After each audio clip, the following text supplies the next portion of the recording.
सबना जिया का एक दाता, सो मैं विसर न जाई।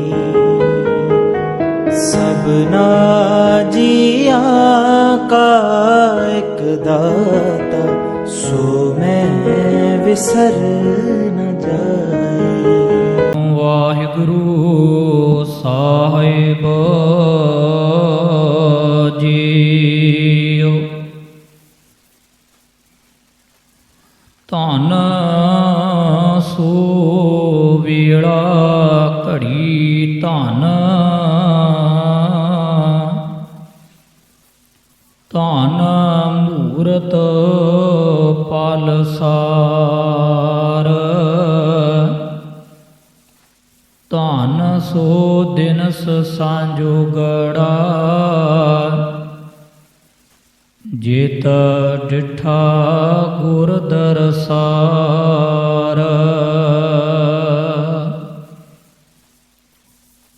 ਬਾਣੀ ਗੁਰੂ ਗੁਰੂ ਹੈ ਬਾਣੀ, ਵਿੱਚ ਬਾਣੀ ਅੰਮ੍ਰਿਤ ਸਾਰੀ। ਗੁਰ ਬਾਣੀ ਕਹ ਸੇਵਕ ਜਨ ਮਾਨੈ, ਪਰਤਖ ਗੁਰੂ ਨਿਸਤਾਰੀ।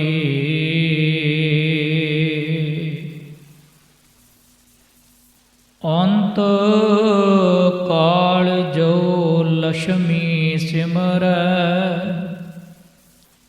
ਐਸੀ ਚਿੰਤਾ ਮਹਿ ਜੇ ਮਰੈ।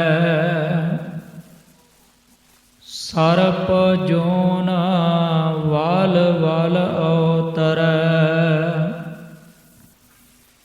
ਅਰੀ ਬਾਈ ਗੋਬਿੰਦ ਨਾਮ ਮਤ ਬਿਸਰੈ। ਰਹਾਉ ਅੰਤ ਕਾਲ ਜੋ ਇਸਤਰੀ ਸਿਮਰੈ, ਐਸੀ ਚਿੰਤਾ ਮਹਿ ਜੇ ਮਰੈ। ਵੇਸ਼ਵਾ ਜੋਨ ਵਲ ਵਲ ਅਵਤਰੈ,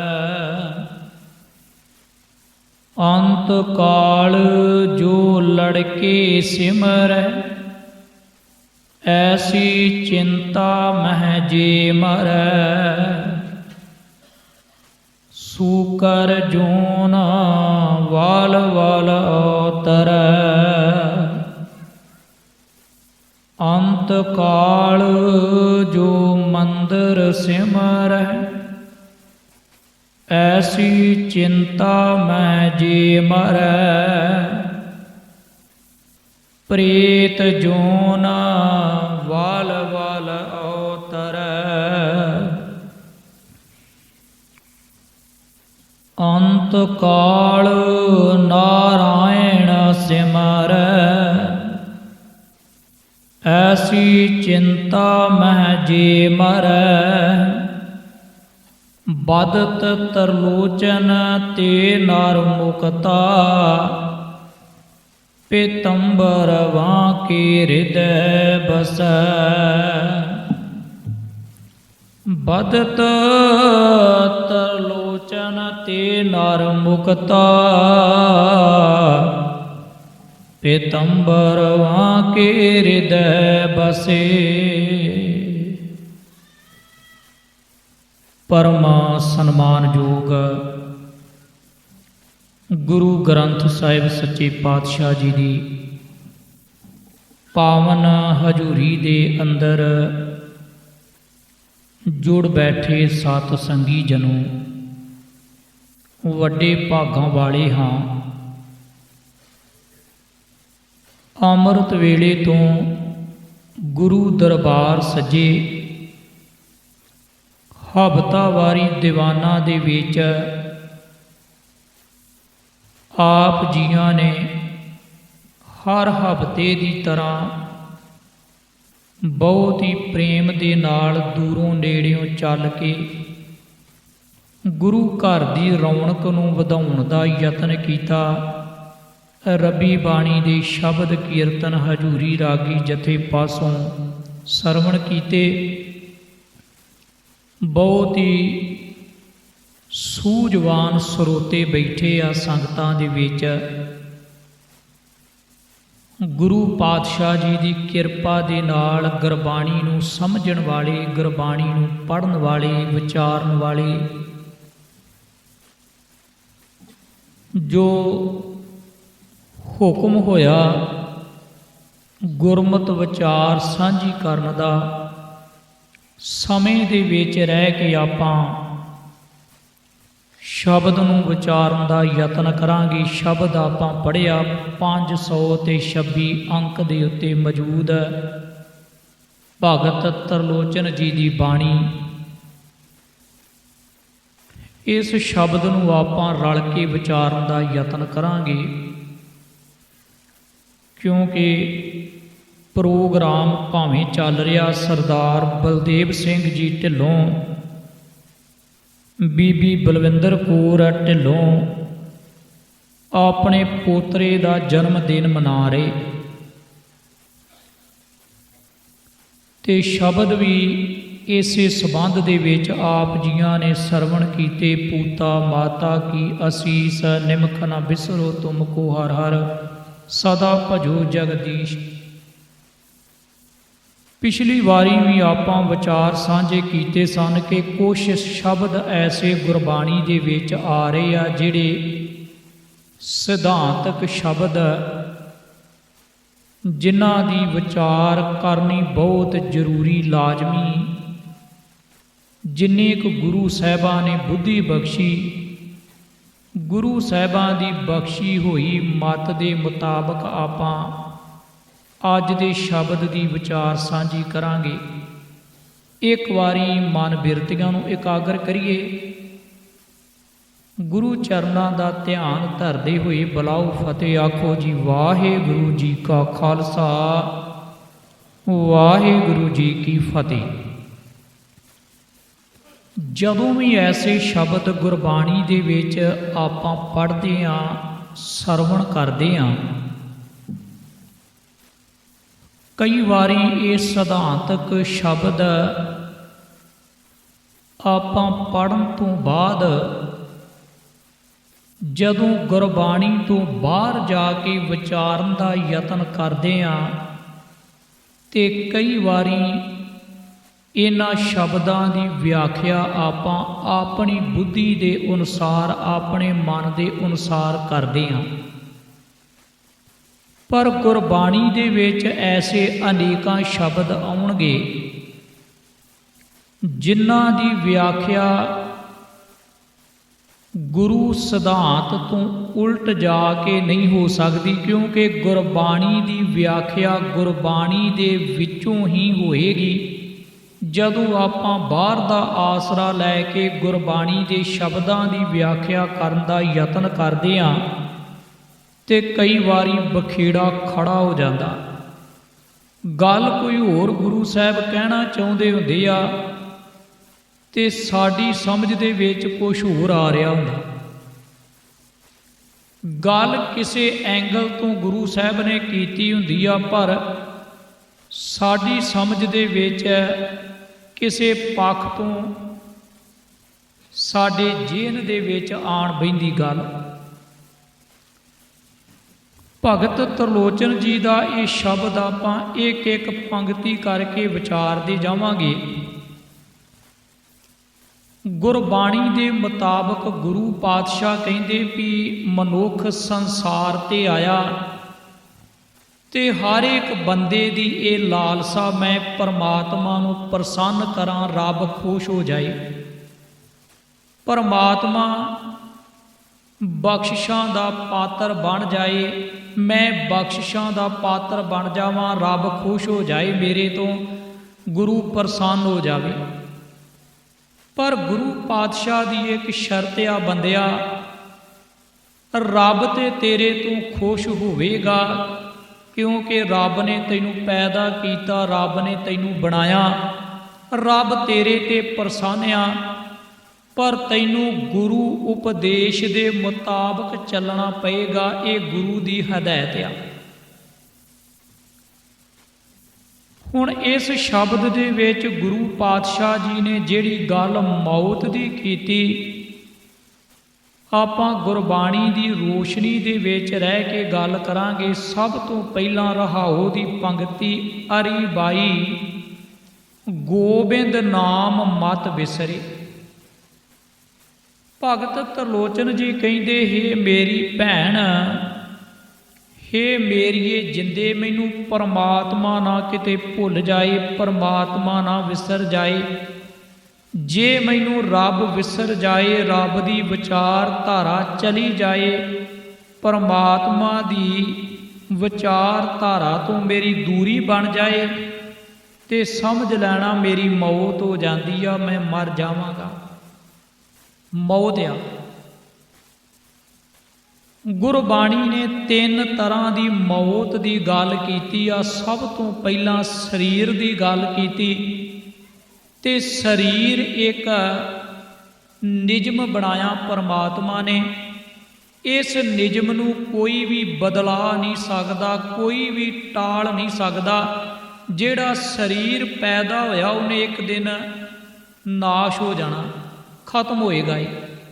ਭਾਵੇਂ ਕੋਈ ਦੁਨੀਆ 'ਚ ਰੱਬ ਦਾ ਰੂਪ ਹੋਵੇ, ਭਾਵੇਂ ਕੋਈ ਬ੍ਰਹਮ ਗਿਆਨੀ ਹੋਵੇ, ਜਿਹੜਾ ਸਰੀਰ ਦੁਨੀਆ ਦੇ ਵਿੱਚ ਪੈਦਾ ਹੋਇਆ ਅਟਲ ਸੱਚਾਈ ਆ, ਖਤਮ ਹੋਵੇਗਾ, ਸਰੀਰ ਨਾਸ਼ ਹੋਵੇਗਾ।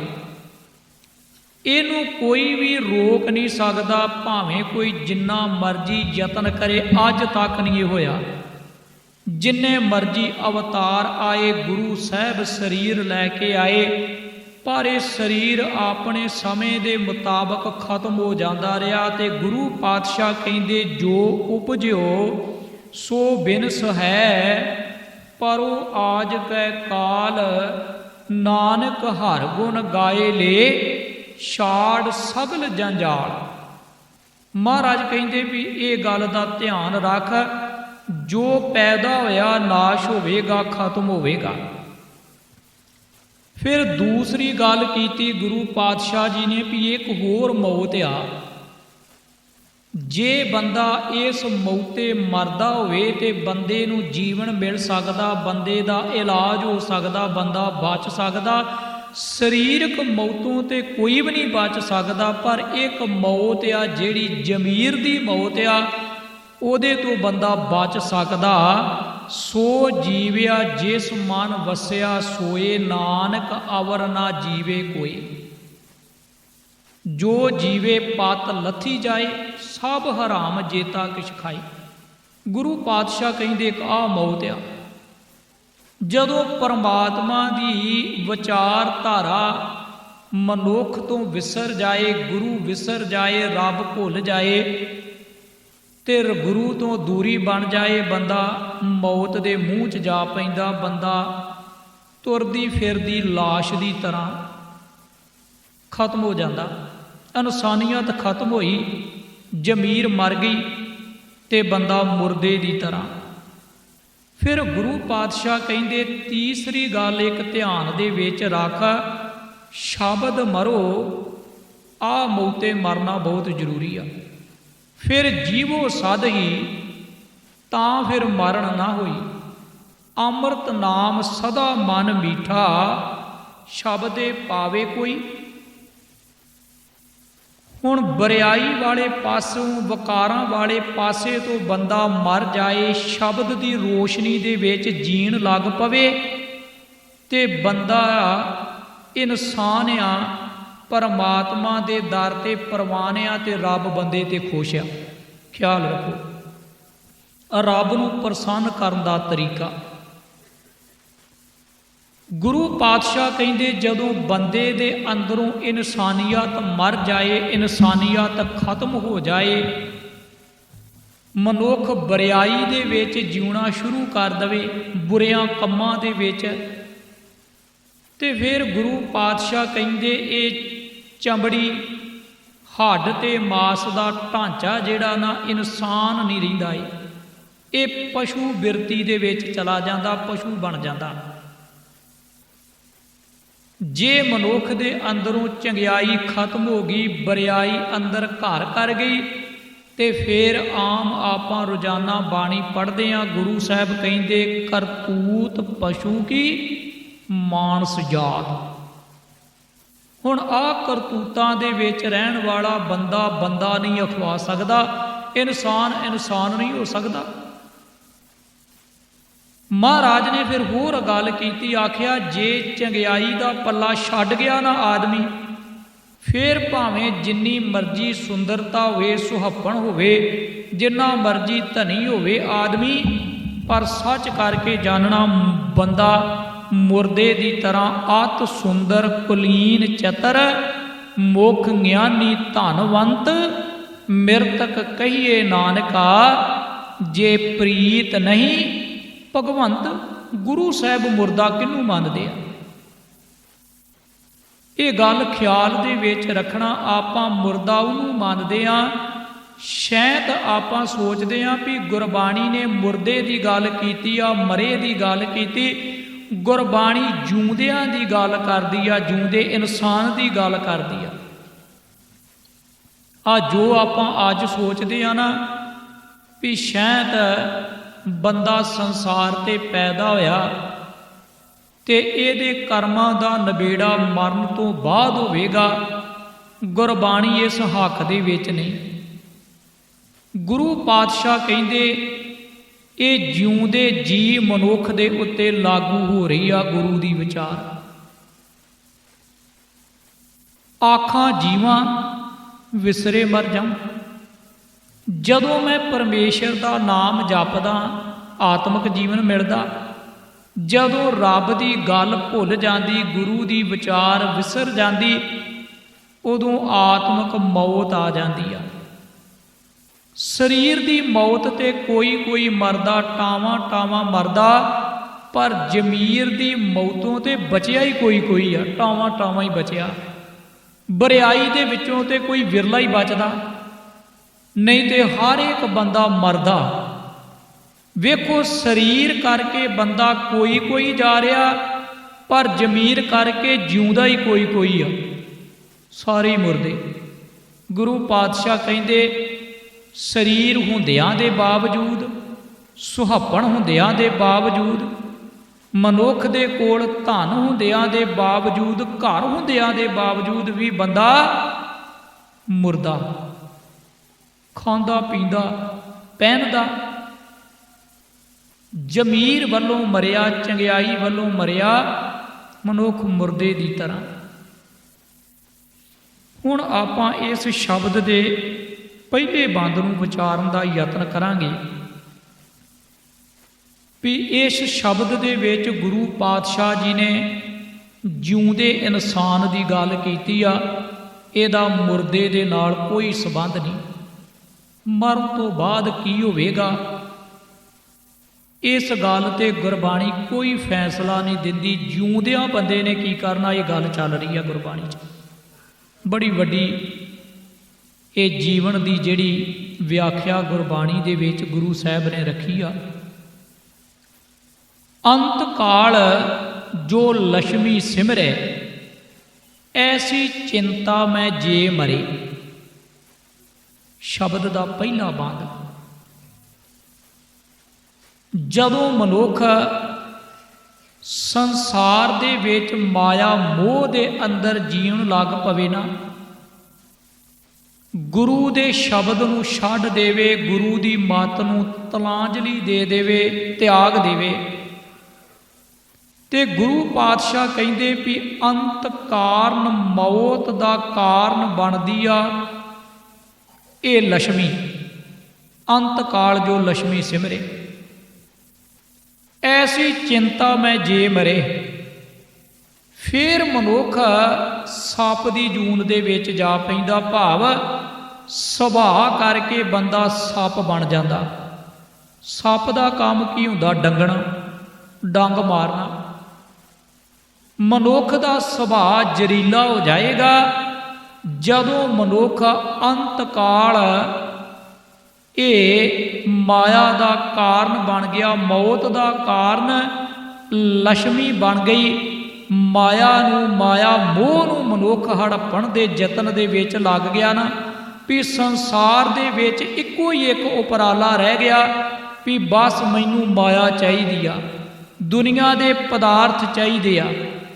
ਧਨ ਪਦਾਰਥ ਦੇ ਵਿੱਚ ਲੱਗਾ ਹੋਇਆ ਇਨਸਾਨ ਜਦੋਂ ਪਰਮਾਤਮਾ ਦੀ ਮੱਤ ਨੂੰ ਛੱਡ ਕੇ ਦੁਰਮਤ ਦੇ ਵਿੱਚ ਚਲਾ ਜਾਏਗਾ ਤੇ ਗੁਰੂ ਪਾਤਸ਼ਾਹ ਕਹਿੰਦੇ, ਭਗਤ ਤਰਲੋਚਨ ਜੀ ਕਹਿੰਦੇ, ਬੰਦਾ ਜ਼ਮੀਰ ਦੀ ਮੌਤੇ ਮਰ ਜਾਏਗਾ।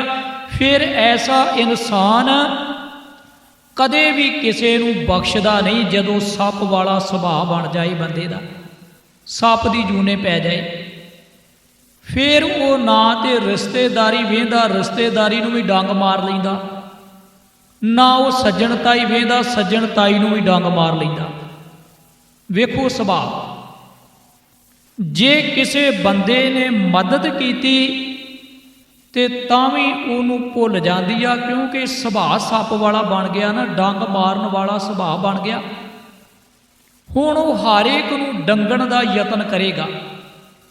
ਇਹੋ ਜਿਹਾ ਮਨੁੱਖ ਗੁਰੂ ਪਾਤਸ਼ਾਹ ਕਹਿੰਦੇ ਸਵਾਰਥੀ ਹੁੰਦਾ, ਕਿਸੇ ਦਾ ਭਲਾ ਨਹੀਂ ਕਰ ਸਕਦਾ। ਗੁਰੂ ਕਿਰਪਾ ਕਰੇ ਕਿਤੇ ਬੰਦਾ ਸੱਪ ਦੀ ਜੂਨੇ ਨਾ ਪੈ ਜਾਏ, ਸੱਪ ਵਾਲਾ ਸੁਭਾਅ ਨਾ ਬੰਦੇ ਦਾ ਬਣ ਜਾਏ। ਹੁਣ ਵੇਖੋ, ਮਰਨ ਤੋਂ ਬਾਅਦ ਸੱਪ ਦੀ ਗੱਲ ਨਹੀਂ ਕੀਤੀ ਵੀ ਮਰਨ ਤੋਂ ਬਾਅਦ ਬੰਦਾ ਸੱਪ ਦੀ ਜੂਨੇ ਪਏਗਾ। ਭਗਤ ਜੀ ਕਹਿੰਦੇ, ਜਿਉਂਦਾ ਜੀ ਜੇ ਕਿਤੇ ਬੰਦਾ ਸੱਪ ਦੀ ਜੂਨੇ ਪੈ ਜਾਏ, ਧਨ ਪਦਾਰਥ ਦੀ ਲਾਲਸਾ ਅੰਦਰ ਪੈਦਾ ਹੋ ਜਾਏ, ਇਸੇ ਲਾਲਸਾ ਦੇ ਕਾਰਨ ਬੰਦੇ ਦੀ ਜ਼ਮੀਰ ਮਰ ਜਾਏ, ਬੰਦਾ ਜ਼ਮੀਰ ਦੀ ਮੌਤੇ ਮਰ ਜਾਏ, ਫੇਰ ਭਰਾ ਭਰਾ ਨੂੰ ਡੰਗ ਮਾਰੇਗਾ, ਸੱਜਣ ਸੱਜਣ ਨੂੰ ਡੰਗ ਮਾਰੇਗਾ। ਫਿਰ ਭਾਵੇਂ ਕੋਈ ਕਿੰਨਾ ਵੀ ਨਜ਼ਦੀਕੀ ਹੋਵੇ, ਬੰਦਾ ਡੰਗ ਮਾਰਨ ਲੱਗਾ ਸੰਗੇਗਾ ਨਹੀਂ, ਬਰਿਆਈ ਕਰਨ ਲੱਗਾ ਗੁਰੇਜ਼ ਨਹੀਂ ਕਰੇਗਾ, ਵਕਾਰ ਕਰਨ ਲੱਗਾ ਬੰਦਾ ਦੇਰੀ ਨਹੀਂ ਕਰੇਗਾ, ਵਕਾਰ ਭੋਗਣ ਲੱਗਾ ਡੰਗ ਮਾਰੇਗਾ। ਤੇ ਇਸ ਤਰ੍ਹਾਂ ਆਪਾਂ ਸਮਾਜ ਦੇ ਵਿੱਚ ਵੀ ਨਹੀਂ ਆ ਵੀ ਕੀ ਹੋ ਰਿਹਾ। ਭਰਾ ਨੇ ਭਰਾ ਦੇ ਘਰ ਤੇ ਕਬਜ਼ਾ ਕੀਤਾ, ਭਰਾ ਨੇ ਭਰਾ ਦੀ ਜ਼ਮੀਨ ਮੱਲੀ, ਰਿਸ਼ਤੇਦਾਰਾਂ ਨੂੰ ਤਬਾਹ ਕੀਤਾ। ਗੁਰੂ ਪਾਤਸ਼ਾਹ ਕਹਿੰਦੇ ਇਹ ਸੀ ਅਸਲ ਦੇ ਵਿੱਚ ਇੱਕ ਜੂਨ ਸੱਪ ਦੀ। ਜਦੋਂ ਬੰਦਾ ਬਿਰਤੀ ਕਰਕੇ ਸੱਪ ਵਾਲੇ ਸੁਭਾਅ ਵਾਲਾ ਬਣ ਕੇ ਸੰਸਾਰ ਦੇ ਵਿੱਚ ਵਿਚਰੇ ਤੇ ਫਿਰ ਆ ਕੇ ਰੱਬ ਖੁਸ਼ ਹੋ ਜਾਏ, ਰੱਬ ਨਹੀਂ ਖੁਸ਼ ਹੋ ਸਕਦਾ। ਸੱਪ ਵਾਲਾ ਸੁਭਾਅ ਛੱਡਣਾ ਪਏਗਾ ਬੰਦਿਆ। ਅੰਤ ਕਾਲ ਜੋ ਲక్ష్ਮੀ ਸਿਮਰੇ ਐਸੀ ਚਿੰਤਾ ਮੈਂ ਜੇ ਮਰੇ, ਸਰਪ ਜੋਨ ਵਲ ਵਲ ਅਵਤਰੇ। ਸੱਪ ਦੀ ਜੂਨ ਦੇ ਵਿੱਚ ਚਲਾ ਗਿਆ ਸੁਭਾਅ ਕਰਕੇ। ਦੂਸਰੇ ਬੰਦ ਦੇ ਵਿੱਚ ਹੁਣ ਵੇਖੋ, ਗੁਰੂ ਪਾਤਸ਼ਾਹ ਕਹਿੰਦੇ, ਬੇਨ ਸਿਮਰਨ ਜੋ ਜੀਵਨ ਬਲਨਾ, ਸਰਪ ਜੈਸੇ ਅਰਜਾਰੀ। ਗੁਰਬਾਣੀ ਦੇ ਪ੍ਰਮਾਣ ਆ, ਕਿਉਂਕਿ ਗੁਰਬਾਣੀ ਦੀ ਵਿਆਖਿਆ ਗੁਰਬਾਣੀ ਹੀ ਕਰ ਸਕਦੀ ਆ, ਬਾਹਰੋਂ ਨਹੀਂ ਆਪਾਂ ਗੁਰਬਾਣੀ ਦੀ ਵਿਆਖਿਆ ਕਰ ਸਕਦੇ। ਜਦੋਂ ਆਪਾਂ ਬਾਹਰ ਦਾ ਆਸਰਾ ਲਵਾਂਗੇ, ਗੁਰਬਾਣੀ ਦੇ ਸਿਧਾਂਤ ਤੋਂ ਉਖੜ ਜਾਵਾਂਗੇ ਤੇ ਇਸੇ ਕਰਕੇ ਮੁਸ਼ਕਲਾਂ ਪੈਦਾ ਹੁੰਦੀਆਂ। ਆਪਾਂ ਗੁਰਬਾਣੀ ਦੀ ਵਿਆਖਿਆ ਕਰਦੇ ਹਾਂ ਬਾਹਰੋਂ ਆਸਰਾ ਲੈ ਕੇ, ਇਸ ਕਰਕੇ ਬਖੀੜ ਪੈਦਾ ਹੁੰਦੇ ਆ। ਐਸਾ ਕੋਈ ਸਿਧਾਂਤ ਨਹੀਂ ਗੁਰਬਾਣੀ ਦਾ ਜਿਹੜਾ ਗੁਰਬਾਣੀ ਦਾ ਆਪਣਾ ਸਿਧਾਂਤ ਹੀ ਆਪਣੇ ਸਿਧਾਂਤ ਤੋਂ ਉਲਟ ਜਾਂਦਾ ਹੋਵੇ, ਕਿਉਂਕਿ ਗੁਰਬਾਣੀ ਇੱਕ ਸਾਰਤਾ ਦੇ ਵਿੱਚ ਆ। ਭਾਵੇਂ ਗੁਰਬਾਣੀ ਗੁਰੂ ਤੇਗ ਬਹਾਦਰ ਪਾਤਸ਼ਾਹ ਦੀ ਅਖੀਰ ਦੇ ਵਿੱਚ ਲਿਖੀ ਗਈ ਹੋਵੇ, ਚਾਹੇ ਬਾਬਾ ਫਰੀਦ ਸਾਹਿਬ ਦੀ ਹੋਵੇ, ਬਾਣੀ ਇੱਕ ਸਾਰਤਾ ਦੀ ਗੱਲ ਕਰਦੀ ਹੈ। ਜਿਹੜੀ ਗੱਲ ਗੁਰੂ ਨਾਨਕ ਸਾਹਿਬ ਕਰਦੇ ਆ, ਉਹੀ ਗੱਲ ਗੁਰੂ ਤੇਗ ਬਹਾਦਰ ਪਾਤਸ਼ਾਹ ਕਰ ਰਹੇ ਆ। ਗੁਰਬਾਣੀ ਦੀ ਵਿਰੋਧਤਾ ਨਹੀਂ ਕਰਦੀ। ਗੁਰਬਾਣੀ ਦਾ ਸਿਧਾਂਤ ਕੋਈ ਵੀ ਐਸਾ ਨਹੀਂ ਗੁਰਬਾਣੀ ਦੇ ਵਿੱਚ ਜਿਹੜਾ ਇੱਕ ਦੂਜੇ ਦੀ ਵਿਰੋਧਤਾ ਦੇ ਵਿੱਚ ਹੋਵੇ, ਕਿਉਂਕਿ ਇੱਕ ਸਾਰਤਾ ਦੇ ਵਿੱਚ ਆ। ਗੁਰੂ ਪਾਤਸ਼ਾਹ ਕਹਿੰਦੇ, ਬੇਨ ਸਿਮਰਨ ਜੋ ਜੀਵਨ ਬਲਨਾ, ਸਰਪ ਜੈਸੇ ਅਰਜਾਰੀ, ਨਵ ਖੰਡਨ ਕੋ ਰਾਜ ਕਮਾਵੇ, ਅੰਤ ਚਲੇ ਗੁਹਾਰੀ। ਫਿਰ ਦੂਸਰੀ ਇੱਕ ਆਪਾਂ ਹੋਰ ਗੁਰਬਾਣੀ ਦੇ ਵਿੱਚੋਂ ਉਦਾਹਰਨ ਪੜ੍ਹਦੇ ਹਾਂ। ਸਾਹਿਬ ਕਹਿੰਦੇ, ਗੁਰ ਮੰਤਰ ਹੀਨਸ ਜੋ ਪ੍ਰਾਣੀ, ਧਿਰਗੰਧ ਜਨਮ ਭ੍ਰਸ਼ਟਣ ਹੈ। ਧਰਕਾਰ ਜੋ ਗਿਆ, ਫਟਕਾਰ ਜੋ ਗਿਆ ਐਸਾ ਜੀਵਨ ਜਿਹੜਾ ਗੁਰੂ ਦੀ ਵਿਚਾਰਧਾਰਾ ਤੋਂ ਸਖਣਾ ਜੀਵਨ ਆ, ਜਿਹੜਾ ਖਾਲੀ ਜੀਵਨ ਆ, ਜਿਹਦੇ ਅੰਦਰ ਗੁਰੂ ਦੀ ਮੱਤ ਨਹੀਂ, ਗੁਰੂ ਦਾ ਸ਼ਬਦ ਨਹੀਂ ਟਿਕਿਆ, ਇਹੋ ਜਿਹੇ ਜੀਵਨ ਨੂੰ ਫਟਕਾਰਿਆ ਗੁਰੂ ਪਾਤਸ਼ਾਹ ਕਹਿੰਦੇ।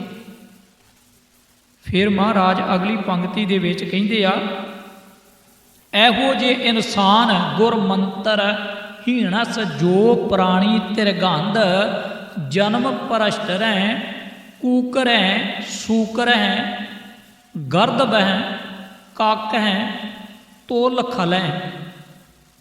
ਮਹਾਰਾਜ ਕਹਿੰਦੇ ਵੇਖੋ ਹੁਣ ਇਹ ਸਾਰੀਆਂ ਜੂਨਾਂ ਹੀ ਆ ਨਾ। ਬੰਦਾ ਗੁਰੂ ਦੀ ਵਿਚਾਰ ਤੋਂ ਟੁੱਟਾ, ਗੁਰੂ ਦੇ ਉਪਦੇਸ਼ ਤੋਂ ਟੁੱਟਾ ਤੇ ਕਿੰਨਾ ਜੂਨਾਂ ਦੇ ਵਿੱਚ ਜਾ ਪਿਆ। ਕੂਕਰੇ ਸ਼ੂਕਰੇ ਗਰਦਬੈ, ਕਾਵਾਂ ਕੁੱਤਿਆਂ ਦੀ ਜੂਨ ਦੇ ਵਿੱਚ ਚਲਾ ਗਿਆ। ਇਹ ਸੁਭਾਅ ਬਣ ਗਿਆ ਬੰਦੇ ਦਾ। ਗੁਰੂ ਪਾਤਸ਼ਾਹ ਗੱਲ ਸੁਭਾਅ ਦੀ ਕਰਦੇ ਆ, ਸਰੀਰ ਨਹੀਂ ਬਦਲਦਾ, ਸੁਭਾਅ ਬਦਲਦਾ ਬੰਦੇ ਦਾ। ਇੱਕ ਦਿਨ 'ਚ ਪਤਾ ਨਹੀਂ ਕਿੰਨੀ ਵਾਰੀ ਬਦਲ ਜਾਂਦਾ। ਕਿੰਨੀ ਵਾਰੀ ਬੰਦਾ ਕੂਕਰ ਦੀ ਜੂਨੇ ਪੈ ਜਾਂਦਾ, ਕਿੰਨੀ ਵਾਰੀ ਸੱਪ ਦੀ ਜੂਨੇ ਪੈ ਜਾਂਦਾ। ਗੁਰੂ ਪਾਤਸ਼ਾਹ ਕਹਿੰਦੇ ਸੁਭਾਅ ਕਰਕੇ ਬੰਦਾ ਇੱਕ ਦਿਨ 'ਚ ਪਤਾ ਨਹੀਂ ਕਿੰਨੀ ਵਾਰੀ ਜੰਮਦਾ ਤੇ ਕਿੰਨੀ ਵਾਰੀ ਮੌਤ ਆਉਂਦੀ ਬੰਦੇ ਨੂੰ, ਜੰਮਦਾ ਮਰਦਾ ਏ। ਐਸੀ ਮੌਤ ਤੋਂ ਬਚਣ ਦਾ ਉਪਰਾਲਾ ਗੁਰਬਾਣੀ ਦੇ ਵਿੱਚ ਕੀਤਾ ਗੁਰੂ ਪਾਤਸ਼ਾਹ ਨੇ। ਸੱਚੇ ਪਾਤਸ਼ਾਹ ਐਸੀ ਮੌਤ ਤੋਂ ਬਚਿਆ ਜਾਏ, ਆਤਮਿਕ ਮੌਤ ਤੋਂ ਬਚਣ ਦਾ ਗੁਰਬਾਣੀ ਨੇ ਇਹ ਖਜ਼ਾਨਾ ਜਿਹੜਾ ਸਾਡੇ ਸਾਹਮਣੇ ਰੱਖਿਆ ਗੁਰੂ ਸਾਹਿਬ ਨੇ। ਗੁਰਬਾਣੀ ਰੂਪੀ ਖਜ਼ਾਨਾ ਦੇ ਦਿੱਤਾ ਬੰਦਿਆ। ਜੇ ਜੂਣਾ ਤੇ ਖਿਆਲ ਰੱਖੀ, ਜਦੋਂ ਵੀ ਤੈਨੂੰ ਇਹ ਮੌਤ ਆਉਣ ਲੱਗੇ ਨਾ ਤੇ ਤੈਨੂੰ ਗੁਰਬਾਣੀ ਬਚਾ ਸਕਦੀ ਆ। ਸੱਜਣ ਮਰਿਆ ਜਦੋਂ ਉਹ ਜ਼ਮੀਰ ਦੀ ਮੌਤੇ ਮਰ ਗਿਆ ਨਾ, ਧਰਮ ਦਾ ਨਾਟਕ ਕਰਕੇ ਦੁਨੀਆ ਨੂੰ ਲੁੱਟਣ ਦਾ ਯਤਨ ਕੀਤਾ, ਤੇ ਗੁਰੂ ਪਾਤਸ਼ਾਹ ਕਹਿੰਦੇ ਓਏ ਬੰਦਿਆ ਤੂੰ ਤੇ ਮਰਿਆ ਪਿਆ ਵਾ। ਸੱਜਣ ਨੂੰ ਮਿਲੇ 12 ਤਿਲਕ ਲਾਉਣ ਵਾਲਾ ਬੰਦਾ, ਘਰ ਦੇ ਵਿੱਚ ਮੰਦਰ ਤੇ ਮਸੀਤ ਬਣਾਉਣ ਵਾਲਾ ਤੇ ਧਰਮ ਦਾ ਵਿਖਾਵਾ ਕਰਨ ਵਾਲਾ। ਜਦੋਂ ਗੁਰੂ ਸਾਹਿਬ ਨੇ ਉਹਦੀਆਂ ਬਰਿਆਈਆਂ ਉਹਦੇ ਸਾਹਮਣੇ ਰੱਖੀਆਂ ਨਾ ਤੇ ਆਖਰ ਤੋਬਾ ਕਰ ਉੱਠਿਆ। ਉਹ ਕਹਿਣ ਲੱਗਾ ਜੀਵਨ ਅੱਜ ਮਿਲਿਆ ਬਾਬਾ, ਮੈਂ ਤੇ ਭਾਵੇਂ ਦੁਨੀਆ ਦੇ ਸਾਹਮਣੇ ਇੱਕ ਇਨਸਾਨ ਸੀ, ਪਰ ਇਨਸਾਨੀਅਤ ਮਰਨ ਕਰਕੇ ਮੈਂ ਇਨਸਾਨ ਨਹੀਂ ਸੀ।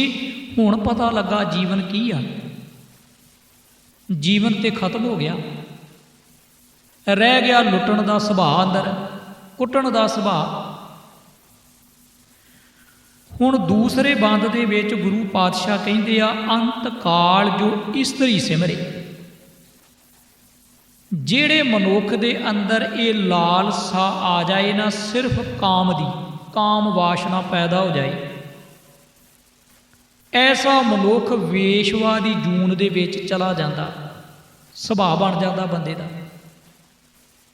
ਹੁਣ ਜਿਹੜਾ ਬੰਦਾ ਐਸਾ ਹੋਵੇਗਾ, ਉਹ ਬੰਦਾ ਕਦੇ ਗੁਰੇਜ਼ ਕਰੇਗਾ, ਕਦੇ ਸੰਗ ਕਰੇਗਾ ਨਾ। ਉਹਦੇ ਵਾਸਤੇ ਆਪਣਾ ਤੇ ਨਾ ਪਰਾਇਆ। ਹਰ ਵੇਲੇ ਬੰਦਾ ਵਕਾਰ ਚਿਤਵੇਗਾ ਤੇ ਹੋ ਸਕਦਾ ਮੌਕਾ ਆਉਣ ਤੇ ਉਹ ਕਿਤੇ ਵੀ ਇਹ ਵਕਾਰ ਭੋਗ ਲਵੇ, ਕਿਤੇ ਵੀ ਐਸੀ ਬਰਿਆਈ ਦੇ ਵਿੱਚ ਜਾ ਡਿੱਗੇ। ਉਹਦੇ ਸਾਹਮਣੇ ਨਾ ਕੋਈ ਸੱਜਣ ਤਾਈ ਤੇ ਨਾ ਕੋਈ ਰਿਸ਼ਤੇਦਾਰੀ ਹੁੰਦੀ ਆ। ਵੇਸ਼ਵਾ ਵਾਲਾ ਸੁਭਾਅ ਬਣ ਗਿਆ, ਵੇਸ਼ਵਾ ਦੀ ਜੂਨੇ ਜਾ ਪਿਆ। ਤੇ ਐਸੀਆਂ ਘਟਨਾਵਾਂ ਆਪਾਂ ਅਨੇਕਾਂ ਹੀ ਪੜ੍ਹਦੇ ਹਾਂ ਗੁਰਬਾਣੀ ਦੇ ਵਿੱਚ, ਤੇ ਗੁਰੂ ਪਾਤਸ਼ਾਹ ਜੀ ਨੇ ਅਨੇਕਾਂ ਉਦਾਹਰਨਾਂ ਦੇ ਕੇ ਸਾਨੂੰ ਸਮਝਾਇਆ ਕਿ ਇਹੋ ਜਿਹੇ ਬੰਦੇ ਦੀਆਂ ਕਰਤੂਤਾਂ ਕੀ ਹੁੰਦੀਆਂ, ਤੇ ਸੁਰਖੀਆਂ ਤੇ ਆਪਾਂ ਰੋਜ਼ਾਨਾ ਪੜ੍ਹਦੇ ਹਾਂ। ਫਿਰ ਭਾਵੇਂ ਬੰਦਾ ਭੋਰੇ 'ਚ ਬੈਠਾ ਹੋਵੇ, ਭਾਵੇਂ ਧਾਰਮਿਕ ਬਾਣੇ ਦੇ ਵਿੱਚ ਹੋਵੇ। ਹੁਣ ਐਸਾ ਬੰਦਾ ਵੇਖਣ ਨੂੰ ਧਾਰਮਿਕ ਆ, ਧਾਰਮਿਕ ਬਾਣੇ ਦੇ ਵਿੱਚ ਆ, ਧਾਰਮਿਕ ਜਗ੍ਹਾ ਦੇ ਉੱਤੇ ਬੈਠਾ, ਪਰ ਧਾਰਮਿਕ ਜਗ੍ਹਾ ਨੂੰ ਧਾਰਮਿਕ ਜਗ੍ਹਾ ਨਹੀਂ ਰਹਿਣ ਦਿੰਦਾ। ਉਹ ਖਿਆਲ ਕਰਨਾ, ਬੰਦਾ ਆਉਂਦਾ ਤੇ ਧਾਰਮਿਕ ਥਾਂ ਦੇ ਉੱਤੇ ਆ ਪਵਿੱਤਰ ਹੋਣ ਵਾਸਤੇ, ਪਰ ਅਪਵਿੱਤਰ ਬੰਦਾ ਜਦੋਂ ਪਵਿੱਤਰ ਥਾਂ ਤੇ ਪੈਰ ਪਾਉਂਦਾ ਨਾ, ਤੇ ਉਹ ਥਾਂ ਵੀ ਅਪਵਿੱਤਰ ਕਰ ਜਾਂਦਾ। ਥਾਂ ਪਵਿੱਤਰ ਨਹੀਂ ਹੁੰਦੀ, ਥਾਂ ਬਹੁਤ ਵਧੀਆ ਹੁੰਦੀ ਆ। ਜਗ੍ਹਾ ਕਦੇ ਮਲੀਨ ਨਹੀਂ ਹੁੰਦੀ, ਜਗ੍ਹਾ ਬਹੁਤ ਵਧੀਆ ਹੁੰਦੀ, ਪਰ ਜਿਸ ਜਗ੍ਹਾ ਤੇ ਜਦੋਂ ਕੋਈ ਮਲੀਨ ਆਦਮੀ ਪੈਰ ਰੱਖਦਾ ਤੇ ਉਹ ਜਗ੍ਹਾ ਅਪਵਿੱਤਰ ਹੋ ਜਾਂਦੀ, ਮਲੀਨ ਹੋ ਜਾਂਦੀ।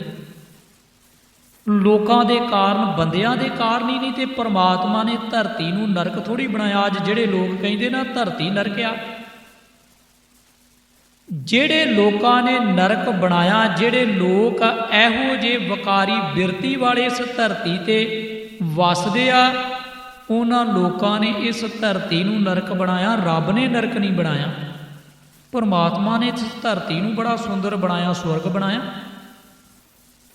ਗੁਰੂ ਪਾਤਸ਼ਾਹ ਕਹਿੰਦੇ ਫੇਰ ਕੀ ਹੋਇਆ, ਜਿਸ ਬੰਦੇ ਦਾ ਇਹ ਸੁਭਾਅ ਬਣ ਗਿਆ, ਸਾਰਾ ਦਿਨ ਲਾਲਚ ਅਟਿਆ, ਮਨਮੁਖ ਹੋ ਰਹੇ ਗੱਲਾਂ, ਸਾਰਾ ਦਿਨ ਇਹ ਲਾਲਸਾ ਬਣੀ ਰਵੇ, ਵਕਾਰ ਭੋਗਣ ਦੀ, ਕਾਮ ਵਾਸ਼ਨਾ, ਇਹ ਭੂਤ ਬੰਦੇ ਦੇ ਸਿਰ ਤੇ ਸਵਾਰ ਰਵੇ, ਤੇ ਬੰਦੇ ਤੋਂ ਕੀ ਆਸ ਰੱਖ ਸਕਦੇ ਹੋ?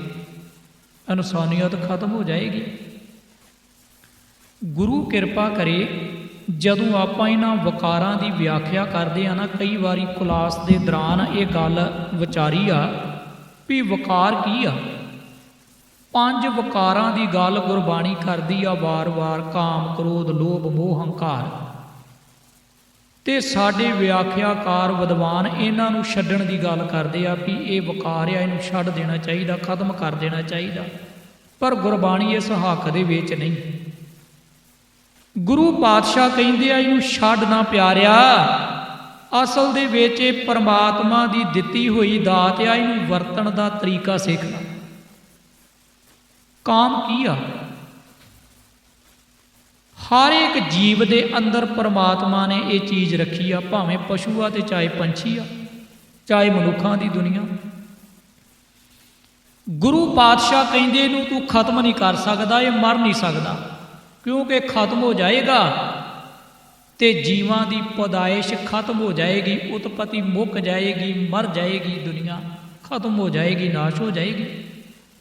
ਗੁਰੂ ਸਾਹਿਬ ਕਹਿੰਦੇ ਜਦੋਂ ਤੈਨੂੰ ਇਸ ਚੀਜ਼ ਨੂੰ ਵਰਤਣ ਦਾ ਢੰਗ ਆ ਗਿਆ ਨਾ, ਜਦੋਂ ਇਸ ਕਾਮ ਨੂੰ ਸਿਰਫ ਗ੍ਰਸਤ ਤੱਕ ਸੀਮਤ ਰੱਖੇਗਾ ਤੇ ਕਦੇ ਵਕਾਰ ਨਹੀਂ ਬਣੇਗਾ। ਜਦੋਂ ਬੰਦਾ ਗ੍ਰਸਤ ਤੋਂ ਬਾਹਰ ਜਾਂਦਾ ਉਦੋਂ ਇਹ ਵਕਾਰ ਬਣਦਾ, ਤੇ ਜਿਹੜਾ ਵਕਾਰ ਬਣਦਾ ਫਿਰ ਰੋਗ ਬਣ ਜਾਂਦਾ, ਬੰਦਾ ਰੋਗੀ ਹੋ ਜਾਂਦਾ। ਇਹਨੂੰ ਗ੍ਰਸਤ ਤੱਕ ਸੀਮਤ ਰੱਖ, ਕਦੇ ਵਕਾਰ ਨਹੀਂ ਬਣਦਾ। ਗੁਰੂ ਪਾਤਸ਼ਾਹ ਕਹਿੰਦੇ ਕ੍ਰੋਧ ਨੂੰ ਵਰਤਣ ਦੀ ਜਾਚ ਸਿੱਖ। ਜਦੋਂ ਕ੍ਰੋਧ ਨੂੰ ਤੂੰ ਜੋਸ਼ ਦੇ ਵਿੱਚ ਬਦਲ ਲਏਗਾ ਨਾ, ਫੇਰ ਕ੍ਰੋਧ ਕਦੇ ਵੀ ਬੰਦੇ ਤੇ ਹਾਵੀ ਨਹੀਂ ਹੁੰਦਾ। ਜਦੋਂ ਕ੍ਰੋਧ ਜੋਸ਼ ਦੇ ਵਿੱਚ ਬਦਲ ਗਿਆ, ਬੰਦਾ ਹੋਸ਼ ਦੇ ਵਿੱਚ ਰਹੇਗਾ, ਕਿਉਂਕਿ ਕ੍ਰੋਧੀ ਬੰਦਾ ਕਦੇ ਹੋਸ਼ ਦੇ ਵਿੱਚ ਨਹੀਂ ਰਹਿੰਦਾ ਹੁੰਦਾ, ਤੇ ਕ੍ਰੋਧ ਬਹੁਤ ਮਾੜਾ। ਮਹਾਰਾਜ ਕਹਿੰਦੇ ਕਾਮ ਕ੍ਰੋਧ ਕਾਇਆ ਕੋ ਗਾਲੇ।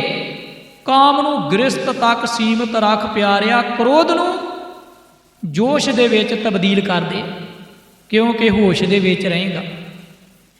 ਗੁਰੂ ਪਾਤਸ਼ਾਹ ਜੀ ਨੇ ਸਾਨੂੰ ਵਰਤਣ ਦੀਆਂ ਇਹ ਸਖਤੀਆਂ ਜਿਹੜੀਆਂ ਦਿੱਤੀਆਂ, ਵਰਤਣ ਦਾ ਢੰਗ ਤਰੀਕਾ ਹੀ ਨਹੀਂ ਬੰਦੇ ਨੂੰ ਆਇਆ। ਜੇ ਵਰਤਣ ਦਾ ਢੰਗ ਆ ਜਾਏ ਨਾ ਤੇ ਫੇਰ ਨੁਕਸਾਨ ਨਹੀਂ ਕਰਦੀਆਂ। ਗੁਰੂ ਪਾਤਸ਼ਾਹ ਕਹਿੰਦੇ ਨੁਕਸਾਨ ਉਦੋਂ ਹੁੰਦਾ ਜਦੋਂ ਬੰਦਾ ਦਾਇਰੇ ਚੋਂ ਬਾਹਰ ਚਲਾ ਜਾਂਦਾ। ਇਹਨਾਂ ਨੂੰ ਵਰਤਣ ਦਾ ਢੰਗ ਸਿੱਖ, ਖਤਮ ਨਾ ਕਰੇ, ਨਾ ਖਤਮ ਹੋਣੀਆਂ ਨਾ ਮੁੱਕਣੀਆਂ। ਗੁਰੂ ਪਾਤਸ਼ਾਹ ਜੀ ਨੇ ਆਖਿਆ ਅੰਤ ਕਾਲ ਜੋ ਇਸਤਰੀ ਸਿਮਰੈ, ਐਸੀ ਚਿੰਤਾ ਮੈਂ ਜੇ ਮਰੇ। ਵੇਸ਼ਵਾ ਜੋਨ ਵਲ ਵਲ ਅਵਤਰੇ। ਵੇਸ਼ਵਾ ਦੀ ਜੂਨ ਦੇ ਵਿੱਚ ਬੰਦਾ ਚਲਾ ਗਿਆ, ਭਾਵੇਂ ਸੁਭਾਅ ਬਣ ਗਿਆ ਕਾਮੀ, ਤੇ ਐਸਾ ਸੁਭਾਅ ਵਾਲਾ ਬੰਦਾ ਬੜਾ ਖਤਰਨਾਕ ਬੰਦਾ ਹੁੰਦਾ। ਇਹੋ ਜਿਹੇ ਬੰਦੇ ਤੋਂ ਗੁਰੂ ਪਾਤਸ਼ਾਹ ਕਹਿੰਦੇ ਬਚਣਾ ਬਹੁਤ ਜ਼ਰੂਰੀ ਆ, ਕਿਉਂਕਿ ਇਹੋ ਜਿਹਾ ਇਨਸਾਨ ਕਿਸੇ ਦਾ ਵੀ ਪੱਖ ਨਹੀਂ ਕਰਦਾ, ਕਿਸੇ ਦੇ ਹੱਕ ਦੇ ਵਿੱਚ ਨਹੀਂ ਜਾਂਦਾ, ਸਿਰਫ ਕਾਮ ਪੂਰਤੀ ਕਰਨ ਵਾਸਤੇ ਕੁਝ ਵੀ ਕਰ ਸਕਦਾ। ਤੀਸਰਾ ਬੰਦ ਸ਼ਬਦ ਦਾ ਗੁਰੂ ਪਾਤਸ਼ਾਹ ਕਹਿੰਦੇ ਅੰਤ ਕਾਲ ਜੋ ਲੜਕੇ ਸਿਮਰੇ, ਐਸੀ ਚਿੰਤਾ ਮੈਂ ਜੇ ਮਰੇ।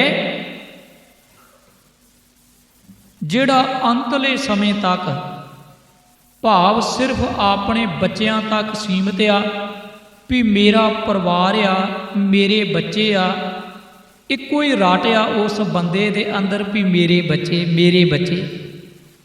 ਆਪਣੇ ਬੱਚਿਆਂ ਦੀ ਖਾਤਰ ਬੰਦਾ ਦੂਸਰੇ ਮਨੁੱਖ ਦੇ ਨਾਲ ਠੱਗੀ ਵੀ ਕਰੇ, ਦੂਸਰੇ ਬੰਦੇ ਨਾਲ ਧੋਖਾ ਵੀ ਕਰੇ, ਦੂਸਰੇ ਬੰਦੇ ਦੇ ਨਾਲ ਝੂਠ ਵੀ ਬੋਲੇ, ਸਿਰਫ ਆਪਣੇ ਬੱਚਿਆਂ ਦੀ ਖਾਤਰ, ਤੇ ਗੁਰੂ ਪਾਤਸ਼ਾਹ ਕਹਿੰਦੇ ਐਸਾ ਬੰਦਾ ਸੂਰ ਦੀ ਜੂਨੇ ਜਾ ਪੈਂਦਾ, ਕਿਉਂਕਿ ਸੂਰ ਵਾਲਾ ਸੁਭਾਅ ਬਣ ਜਾਂਦਾ।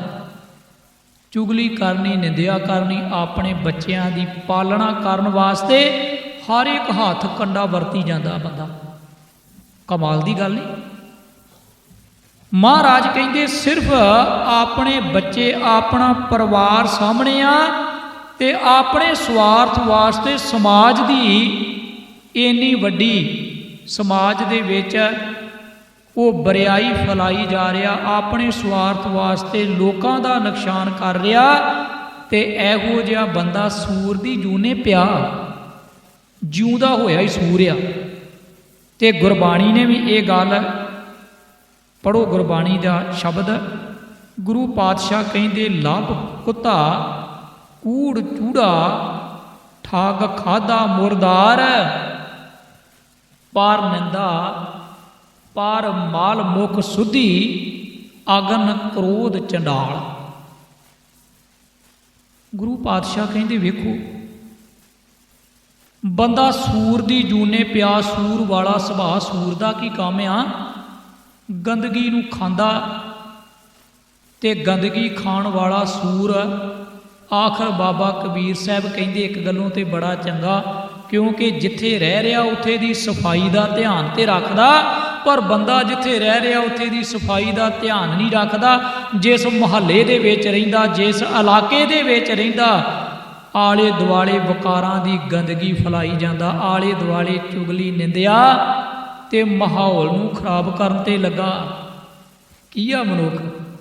ਗੁਰੂ ਪਾਤਸ਼ਾਹ ਕਹਿੰਦੇ ਇਹ ਹਾਲਤ ਆ ਬੰਦੇ ਦੀ। ਤੇ ਬਾਬਾ ਕਬੀਰ ਸਾਹਿਬ ਕਹਿੰਦੇ ਇਹੋ ਜਿਹੇ ਬੰਦੇ ਨਾਲੋਂ ਤੇ ਸੂਰ ਚੰਗਾ। ਕਬੀਰ ਸਾਕਤ ਤੇ ਸੂਕਰ ਭਲਾ, ਰਾਖੇ ਆਸ਼ਾ ਗਾਉ, ਉਹ ਸਾਕਤ ਬਪਰਾ ਮਰ ਗਿਆ, ਓਏ ਨਾ ਲਹਿ ਨਾਉ। ਕਬੀਰ ਇਹੋ ਜਿਹੇ ਬੰਦੇ ਨਾਲੋਂ ਤੇ ਸੂਰ ਚੰਗਾ। ਸਾਕਤ ਤੋਂ, ਸਾਕਤ ਕੀ ਆ? ਜਿਹੜਾ ਰੱਬ ਦੀ ਵਿਚਾਰ ਨਾਲੋਂ ਟੁੱਟ ਗਿਆ, ਟੁੱਟਾ ਹੋਇਆ ਆਦਮੀ, ਰੱਬ ਨਾਲੋਂ ਟੁੱਟਾ, ਗੁਰੂ ਦੇ ਸ਼ਬਦ ਨਾਲੋਂ ਟੁੱਟਾ ਹੋਇਆ, ਸਾਕਤ ਆ ਬੰਦਾ। ਤੇ ਸਾਕਤ ਬੰਦਾ ਸਿਰਫ ਆਪਣੇ ਬੱਚਿਆਂ ਤੱਕ ਸੀਮਤ ਆ, ਉਹਨੂੰ ਕਿਸੇ ਦੀ ਕੋਈ ਪਰਵਾਹ ਨਹੀਂ। ਮੇਰੇ ਬੱਚਿਆਂ ਦਾ ਪੇਟ ਭਰੇ, ਗੁਆਂਢੀ ਦੇ ਬੱਚੇ ਭਾਵੇਂ ਭੁੱਖੇ ਰਹਿਣ, ਮੇਰੇ ਬੱਚੇ ਸੁਖੀ ਵਸਣ, ਦੂਜੇ ਦੇ ਬੱਚਿਆਂ ਦੀ ਕੀ ਪਰਵਾਹ। ਗੁਰੂ ਪਾਤਸ਼ਾਹ ਕਹਿੰਦੇ ਐਸਾ ਇਨਸਾਨ ਸੂਰ ਦੀ ਜੂਨੇ ਚਲਾ ਗਿਆ। ਆਪਣੇ ਬੱਚਿਆਂ ਦੀਆਂ ਸੁੱਖ ਸਹੂਲਤਾਂ ਇਕੱਠੀਆਂ ਕਰਨ ਵਾਸਤੇ ਕਈਆਂ ਦਾ ਖੂਨ ਨਿਚੋੜ ਛੱਡਿਆ ਬੰਦੇ ਨੇ। ਇਦਾਂ ਹੀ ਹੁੰਦੀ ਨਾ, ਆਪਣੇ ਬੱਚਿਆਂ ਦੀਆਂ ਸੁੱਖ ਸਹੂਲਤਾਂ ਵਾਸਤੇ ਜੇ ਬੰਦਾ ਸੰਸਾਰ ਦੇ ਲੋਕਾਂ ਨੂੰ ਦੁੱਖ ਦੇ ਰਿਹਾ ਨਾ, ਲੋਕਾਂ ਦਾ ਖੂਨ ਨਿਚੋੜ ਰਿਹਾ, ਵੀ ਕਿਸੇ ਦੇ ਪੈਰ ਦੇ ਵਿੱਚ ਪਾਉਣ ਨੂੰ ਜੁੱਤੀ ਮਿਲੇ ਚਾਹੇ ਨਾ ਮਿਲੇ, ਪਰ ਮੇਰੀ ਔਲਾਦ ਵਧੀਆ ਜੁੱਤੀ ਪਾ ਕੇ ਤੁਰੇ, ਮੇਰੇ ਬੱਚੇ ਵਧੀਆ ਕੱਪੜਾ ਪਾਉਣ, ਭਾਵੇਂ ਇਹਨਾਂ ਦੇ ਵਧੀਆ ਕੱਪੜੇ ਦੀ ਖਾਤਰ ਮੈਨੂੰ ਕਿਸੇ ਦਾ ਹੱਕ ਮਾਰਨਾ ਪਏ। ਇਹ ਕੀ ਹਾਲਾਤ ਸਨ ਸੂਰ ਦੀ ਜੂਨ। ਭਗਤ ਤਰਲੋਚਨ ਜੀ ਕਹਿੰਦੇ ਆਪਣੇ ਬੱਚਿਆਂ ਦਾ ਘਰ ਵਧੀਆ ਹੋਵੇ, ਦੂਜੇ ਦਾ ਭਾਵੇਂ ਘਰ ਬਣੇ ਚਾਹੇ ਨਾ ਬਣੇ, ਐਸੀ ਲਾਲਸਾ ਤੇ ਬੰਦਾ ਜਿਉਂਦਾ ਜੀ ਸੂਰ ਦੀ ਜੂਨੇ ਜਾ ਪਿਆ। ਗੁਰੂ ਪਾਤਸ਼ਾਹ ਕਹਿੰਦੇ ਇਸ ਤਰ੍ਹਾਂ ਦੀ ਭਾਵਨਾ ਨਾ ਰੱਖ ਬੰਦਿਆ, ਨਹੀਂ ਤੇ ਫਿਰ ਇਹ ਭਾਵਨਾ ਰੱਬ ਨਾਲੋਂ ਟੁੱਟੇ ਹੋਏ ਬੰਦੇ ਦੀ ਨਿਸ਼ਾਨੀ ਤੇ ਸੂਰ ਦੀ ਜੂਨ ਭੋਗੇਗਾ, ਜਾ ਪੈਂਦਾ ਬੰਦਾ। ਅਖੀਰ ਦੇ ਉੱਤੇ ਗੁਰੂ ਪਾਤਸ਼ਾਹ ਨੇ ਜਿਹੜਾ ਚੌਥਾ ਬੰਦ ਵਰਤਿਆ ਨਾ, ਭਗਤ ਤਰਲੋਚਨ ਜੀ ਕਹਿੰਦੇ ਆ, ਅੰਤ ਕਾਲ ਜੋ ਮੰਦਰ ਸਿਮਰੈ, ਐਸੀ ਚਿੰਤਾ ਮੈਂ ਜੇ ਮਰੀ, ਪ੍ਰੇਤ ਜੂਨ ਵਲ ਵਲ ਅਵਤਰੀ। ਹੁਣ ਆਪਾਂ ਤੇ ਮਰਨ ਤੋਂ ਬਾਅਦ ਦੀ ਗੱਲ ਕਰਦੇ ਵੀ ਬੰਦਾ ਪ੍ਰੇਤ ਬਣਦਾ, ਭੂਤ ਬਣਦਾ। ਇੱਥੇ ਦੇ ਭਗਤ ਤਰਲੋਚਨ ਜੀ ਕਹਿੰਦੇ ਜਿਉਂਦਾ ਬੰਦਾ ਭੂਤ ਬਣਿਆ। ਗੁਰੂ ਕਿਰਪਾ ਕਰੇ ਕਿਤੇ ਬੰਦਾ ਭੂਤ ਬਣ ਨਾ ਜਾਏ। ਹੁਣ ਮੰਦਰ ਦੀ ਖਾਤਰ, ਮੰਦਰ ਦਾ ਅਰਥ ਆ ਘਰ, ਹਰ ਇੱਕ ਬੰਦੇ ਦਾ ਘਰ ਹੋਣਾ ਚਾਹੀਦਾ। ਗੁਰੂ ਸਾਹਿਬਾਂ ਨੇ ਕਿਤੇ ਨਹੀਂ ਆਖਿਆ ਵੀ ਬੰਦੇ ਦਾ ਘਰ ਨਾ ਹੋਵੇ, ਘਰ ਤੇ ਹੋਣਾ ਚਾਹੀਦਾ, ਛੱਤ ਹੋਣੀ ਚਾਹੀਦੀ ਆ।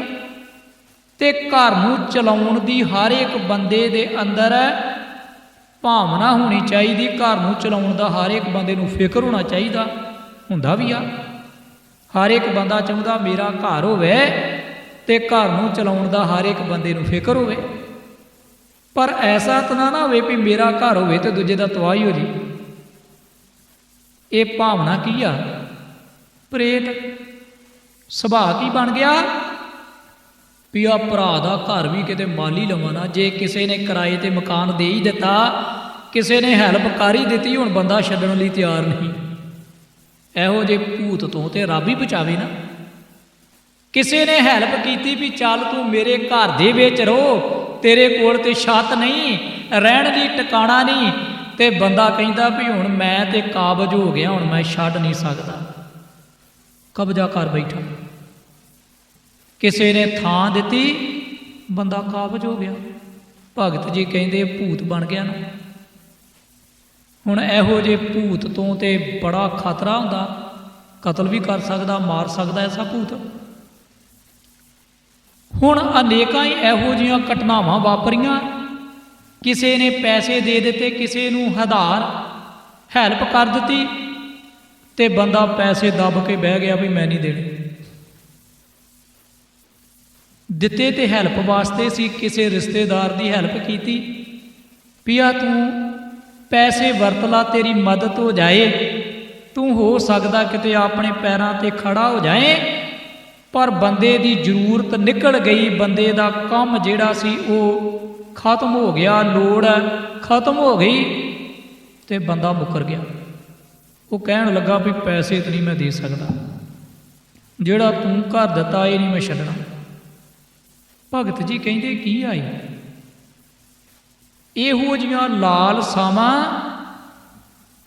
ਬੰਦੇ ਨੂੰ ਭੂਤ ਦੀ ਜੂਨੇ ਜਾ ਪਾਉਂਦੀਆਂ, ਕਿਉਂਕਿ ਅੰਤ ਕਾਲ ਬਣਿਆ ਘਰ, ਹੜੱਪਣ ਦਾ ਸੁਭਾਅ। ਜਦੋਂ ਜ਼ਮੀਰ ਦਾ ਅੰਤਲਾ ਸਮਾਂ ਆਇਆ ਨਾ, ਜ਼ਮੀਰ ਮਰਨ ਦਾ, ਬੰਦਾ ਇਸ ਜ਼ਮੀਰ ਦੀ ਮੌਤ ਦੇ ਮੂੰਹ 'ਚ ਜਾ ਪਿਆ ਤੇ ਭੂਤ ਬਣ ਗਿਆ, ਭੂਤ।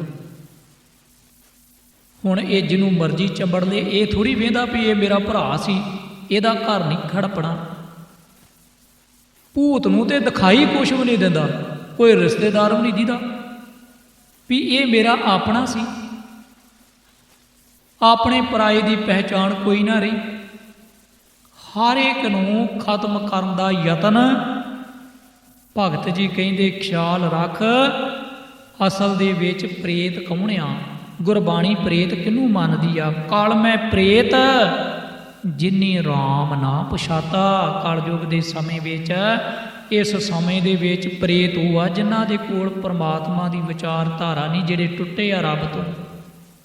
ਮਾਇਆ ਮੋਹ ਪ੍ਰੇਤ ਹੈ, ਕਾਮ ਕ੍ਰੋਧ ਹੰਕਾਰਾ। ਕਾਮ ਤੇ ਕ੍ਰੋਧ ਦੇ ਵਿੱਚ ਅੰਨ੍ਹਿਆ ਹੋਇਆ ਬੰਦਾ ਪ੍ਰੇਤ ਆ, ਨਹੀਂ ਕੁਛ ਦਿਖਾਈ ਦਿੰਦਾ। ਕਬੀਰ ਜਾਂ ਘਰ ਸਾਧ ਨਾ ਸੇਵੀਐ, ਹਰ ਕੀ ਸੇਵਾ ਨਾਹੀਂ। ਜਿਸ ਘਰ ਦੇ ਵਿੱਚ ਭਲੇ ਪੁਰਸ਼ਾਂ ਦੀ ਸੇਵਾ ਨਹੀਂ, ਰੱਬ ਦੀ ਬੰਦਗੀ ਨਹੀਂ, ਜਿਸ ਘਰ ਦੇ ਵਿੱਚ ਰੱਬ ਨੂੰ ਚੇਤੇ ਨਹੀਂ ਕੀਤਾ ਜਾਂਦਾ, ਤੇ ਘਰ ਮਰ ਹੱਠ ਸਾਰਖੇ। ਮਰ ਹੱਠ ਕਹਿੰਦੇ ਆ ਕਬਰ ਅਸਥਾਨ ਨੂੰ, ਕਬਰ ਮਸਾਨ। ਇਹੋ ਜੇ ਘਰ ਤੇ ਮੁਰਦੇ ਘਾਟ ਆ। ਭੂਤ ਬਸੇ ਤੇ ਸਮਾਹੇ, ਇਹੋ ਜੇ ਘਰਾਂ ਦੇ ਵਿੱਚ ਤੇ ਭੂਤ ਹੀ ਵਸਣਗੇ ਨਾ। ਭੂਤ ਬਸੇ ਤਿੰਨ ਮਾਹੇ। ਬਾਬਾ ਕਬੀਰ ਸਾਹਿਬ ਨੇ ਤੇ ਜਿਉਂਦੇ ਜੀ ਭੂਤ ਦੀ ਗੱਲ ਕੀਤੀ ਵੀ ਬੰਦਾ ਸੁਭਾਅ ਕਰਕੇ ਸੱਪ ਦੀ ਜੂਨੇ ਪਿਆ, ਸੁਭਾਅ ਕਰਕੇ ਵੇਸ਼ਵਾ ਦੀ ਜੂਨੇ ਚਲਾ ਗਿਆ, ਸੁਭਾਅ ਕਰਕੇ ਪ੍ਰੇਤ ਦੀ ਜੂਨੇ, ਸੁਭਾਅ ਕਰਕੇ ਸੂਰ ਦੀ ਜੂਨੇ ਪੈ ਗਿਆ। ਹੁਣ ਅਖੀਰਲਾ ਜਿਹੜਾ ਬੰਦ, ਇਹਦੇ ਵੱਲ ਆਪਾਂ ਥੋੜ੍ਹਾ ਜਿਹਾ ਧਿਆਨ ਦਈਏ। ਗੁਰਬਾਣੀ ਕਹਿੰਦੀ ਆ ਵੀ ਭੂਤ ਅਸਲ ਦੇ ਵਿੱਚ ਹਰ ਇੱਕ ਇਨਸਾਨ ਆ, ਜੇ ਰੱਬ ਨੂੰ ਭੁੱਲ ਗਿਆ ਤੇ ਰੱਬ ਖੁਸ਼ ਕਰਨ ਦਾ ਯਤਨ ਹਰ ਇੱਕ ਦਾ ਲੱਗਾ।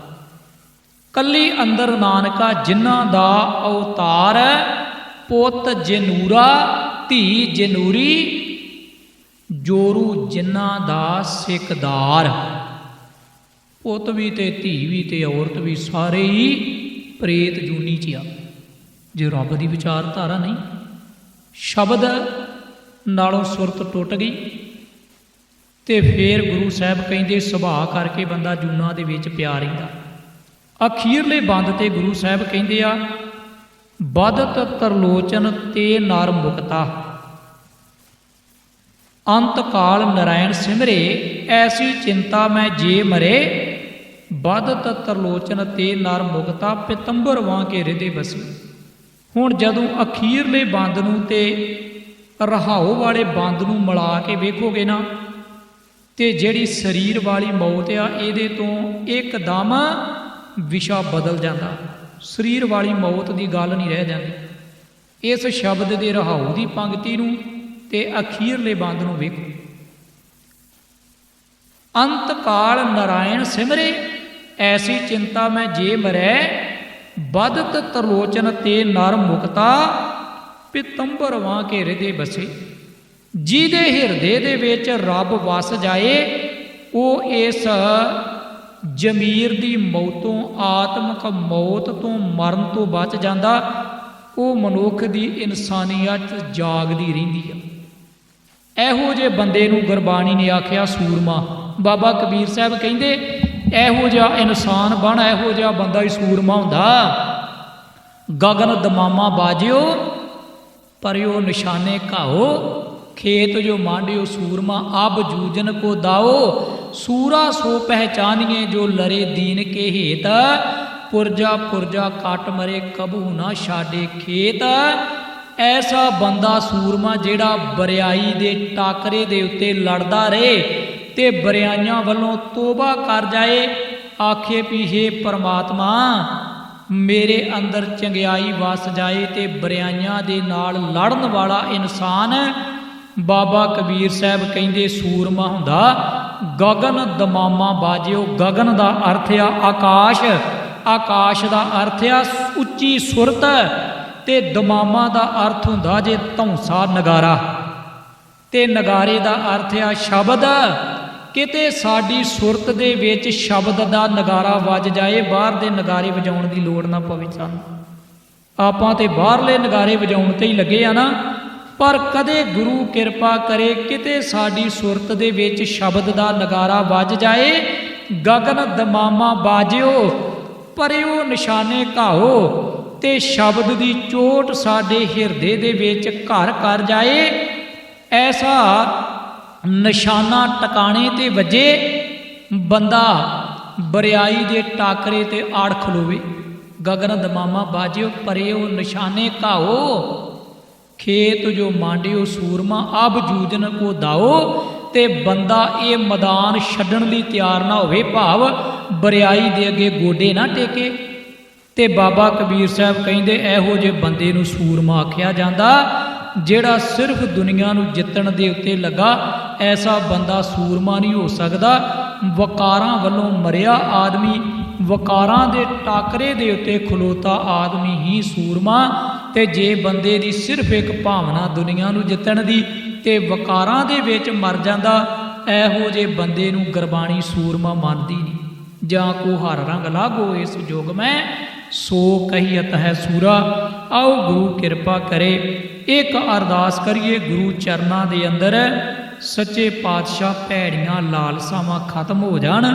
साडा सुभाਅ जिहड़ा वार-वार जूनां दे विच पैंदा, कदे सੱਪ ਦੀ ਜੂਨ 'ਚ पैंदा ते आपां डंग मारन वाला सुभाਅ वरतदे आ, कदे साडा सूर दी जून दे विच चले जाने आ, सूर वाला सुभाਅ बन जांदा ते गंदगी खाण वाला सुभाਅ सूर दा। इस तरह दी अवस्था दे विच रहिंदे आ। कदे पातशाह असीं प्रेत जून दे विच चले जाने आ। ਇਹੋ जी लालसा जिहड़ी साडे अंदर दी मर जाए, खत्म हो जाए। ते एक अरदास करिए गुरु चरनां दे विच, गुरा एक दे बुझाई सबना जियां का एक दाता, सो मैं विसर ना जाई। गुरु दी विचार धारा ना विसरे। बाकी आपां जो कुछ कर रहे हैं ये गुरु नूं खुश करन दे बड़े उपराले कीते जांदे आ।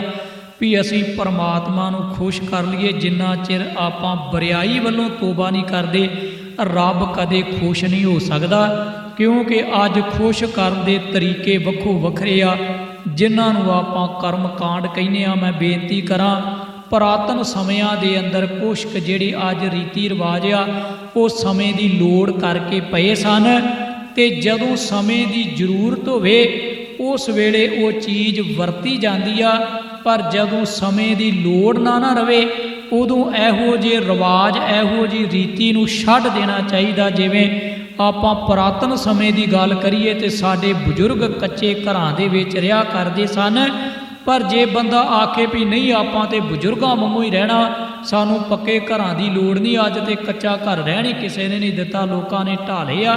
ਪਰ ਜੇ ਕਿਸੇ ਨੂੰ ਆਖੀਏ ਪੁਰਾਣੀ ਰੀਤੀ ਛੱਡ ਦਿਓ ਤੇ ਉਹ ਕਹਿੰਦੇ ਆ ਨਾ ਜੀ ਇਹ ਤੇ ਸਾਡੇ ਵੱਡ ਵਡੇਰਿਆਂ ਤੋਂ ਚੱਲਦੀ ਆਈ ਆ, ਇਹਨੂੰ ਥੋੜ੍ਹੀ ਛੱਡਿਆ ਜਾ ਸਕਦਾ। ਮੈਂ ਬੇਨਤੀ ਕਰਾਂ, ਸਿਰਫ ਇੱਕ ਉਦਾਹਰਨ ਦਿਆਂਗਾ। ਹਰ ਇੱਕ ਧਰਮ ਦੇ ਅੰਦਰ ਇਹ ਕਰਮ ਕਾਂਡ ਸਾਡੇ ਧਰਮ ਦੇ ਅੰਦਰ ਤੇ ਬਹੁਤ ਜ਼ਿਆਦਾ ਇਹਦਾ ਵਿਸਤਾਰ ਹੋ ਚੁੱਕਾ ਵਾ।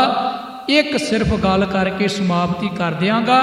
ਮੰਨ ਲਿਆ ਜਾਏ ਜਿਵੇਂ ਅੱਜ ਆਪਾਂ ਜੋਤ ਜਗਾਉਣੇ ਆ, ਇਸੇ ਤਰ੍ਹਾਂ ਬਾਕੀ ਸਾਰੀਆਂ ਚੀਜ਼ਾਂ ਨੂੰ ਵੇਖ ਲਿਓ। ਉਹ ਸਮੇਂ ਦੀ ਇੱਕ ਲੋੜ ਸੀ ਵੀ ਉਸ ਵੇਲੇ ਸਿਰਫ ਇੱਕ ਲਾਈਟ ਚਾਹੀਦੀ ਸੀ, ਚਾਨਣ ਚਾਹੀਦਾ।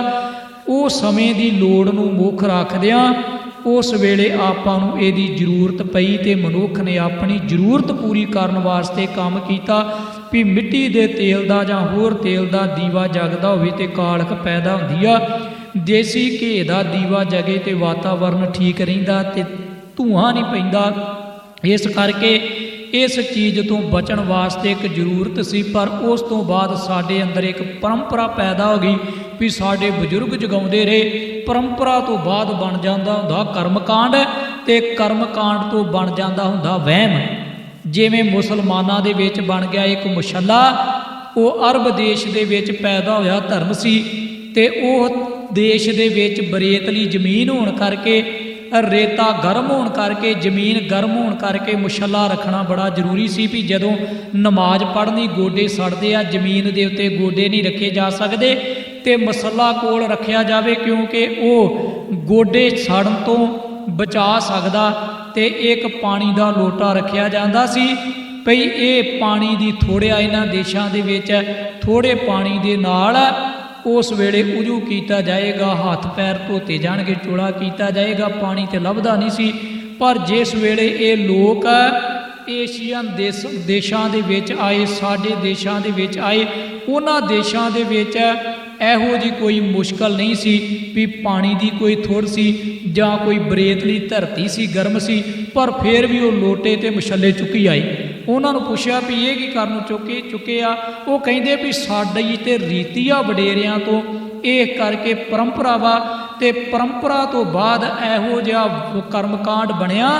ਹੁਣ ਵਹਿਮ ਬਣ ਗਿਆ ਵੀ ਜੇ ਕਿਸੇ ਮੁਸਲਮਾਨ ਨੇ ਨਮਾਜ਼ ਪੜ੍ਹਨੀ ਤੇ ਮਸ਼ੱਲਾ ਹੋਣਾ ਜ਼ਰੂਰੀ ਚਾਹੀਦਾ, ਲੋਟਾ ਹੱਥ 'ਚ ਚਾਹੀਦਾ, ਫਿਰ ਨਮਾਜ਼ ਪੜ੍ਹੀ ਜਾਏਗੀ। ਇੱਦਾਂ ਦੀ ਗੱਲ ਨਹੀਂ ਹੁੰਦੀ। ਬੇਨਤੀ ਕਰਾਂ, ਕਿਸੇ ਸਮੇਂ ਜਾ ਕੇ ਕਿਸੇ ਚੀਜ਼ ਦੀ ਜ਼ਰੂਰਤ ਹੁੰਦੀ ਆ, ਪਰ ਜ਼ਰੂਰਤ ਪਰੰਪਰਾ ਬਣ ਜਾਏ ਤੇ ਪਰੰਪਰਾ ਤੋਂ ਬਾਅਦ ਕਰਮਕਾਂਡ ਬਣ ਜਾਏ ਤੇ ਕਰਮਕਾਂਡ ਤੋਂ ਬਾਅਦ ਵਹਿਮ ਬਣ ਜਾਏ ਤੇ ਉਹਨੂੰ ਨਹੀਂ ਜੇ ਕੋਈ ਕੱਢ ਸਕਦਾ, ਕਿਉਂਕਿ ਅੱਜ ਸਾਡੇ ਸਿਰਫ ਵਹਿਮ ਬਣ ਚੁੱਕੇ ਆ ਕਿ ਆਹ ਕੰਮ ਮੇਰੇ ਵੱਡ ਵਡੇਰੇ ਕਰਦੇ ਆਏ, ਮੈਂ ਕਿਉਂ ਛੱਡਾਂ। ਗੁਰੂ ਪਾਤਸ਼ਾਹ ਜੀ ਨੇ ਇਹਨਾਂ ਚੀਜ਼ਾਂ ਤੋਂ ਵਰਜਣ ਦਾ ਯਤਨ ਕੀਤਾ ਤੇ ਗੁਰਬਾਣੀ ਦੇ ਰੋਸ਼ਨੀ ਦੇ ਵਿੱਚ ਜਿਉਣ ਦਾ ਉਪਦੇਸ਼ ਦਿੱਤਾ। ਗੁਰੂ ਕਿਰਪਾ ਕਰੇ, ਹੋਈਆਂ ਬੇਅੰਤ ਭੁੱਲਾਂ ਦੀ ਖਿਮਾ।